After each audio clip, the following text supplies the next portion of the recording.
Bonsoir à tous et merci de suivre le flash d'information sur RTI2.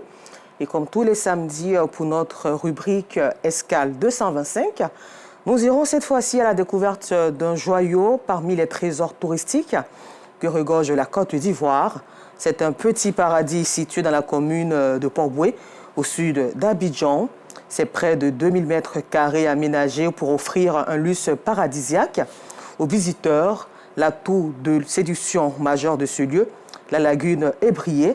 Et sur cette vaste étendue d'eau, les touristes peuvent s'adonner à plusieurs activités ludiques telles que les balades lagunaires que vous verrez ce soir à 19h30 avec Abdoulaziz Guira, Clément Boko, Enza Traoré et Issa Dambélé. À l'instar de nombreuses localités du pays, les enseignantes de l'IEP de Mayo n'ont pas sacrifié à la tradition pour commémorer la célébration de la Journée internationale pour le respect des droits de la femme, qui a été aussi célébrée à Daloa en présence de Maïssa Kougueye et Jean-Sylvain Esso.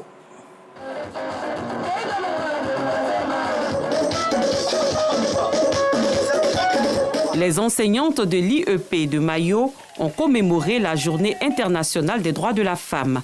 C'était en présence de la sage-femme, coordonnatrice des activités communautaires au district sanitaire de Soubré, Honorintia, marraine de la cérémonie.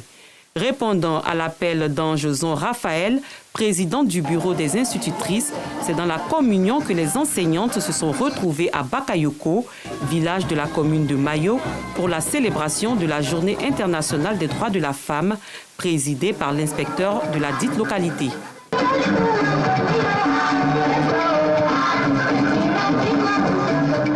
À l'instar des autres villes du pays, Daloa, dans le centre-ouest, a abrité les festivités marquant la célébration de la 47e édition de la Journée internationale des droits de la femme dans une ambiance de fête populaire. À cette occasion, les femmes, issues des différents services publics et privés, ont défilé et convergé vers la préfecture.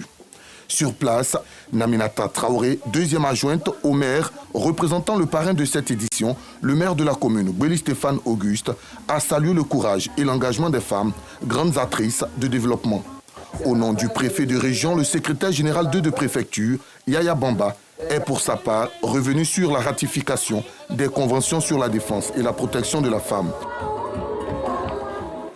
Retour à Abidjan ici où l'organisation des femmes dynamiques Force de Côte d'Ivoire ont fait ce samedi 9 mars des dons aux orphelins du village SOS d'Abobo dans l'optique d'aider les pensionnaires de ce centre. Et toujours dans la commune d'Abobo, l'esplanade de la mairie a accueilli la cérémonie de don de vivres offert à la communauté musulmane. Un don de Kandia Kamara, maire de la commune et du conseil municipal. Ce sont 52 tonnes de vivres qui ont été réceptionnées par la communauté musulmane et c'était en présence de Feda Nayeo et Kader Bachil que vous verrez ce soir.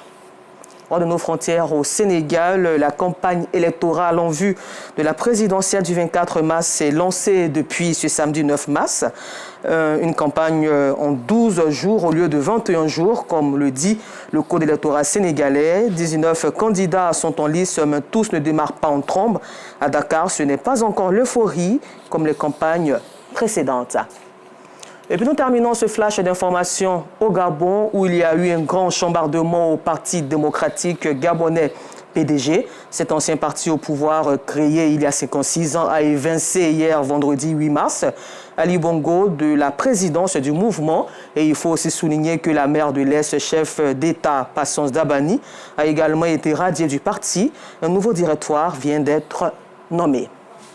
Encore merci à vous. Je vous donne rendez-vous à 19h30, toujours sur RTI2 pour le temps d'information complet.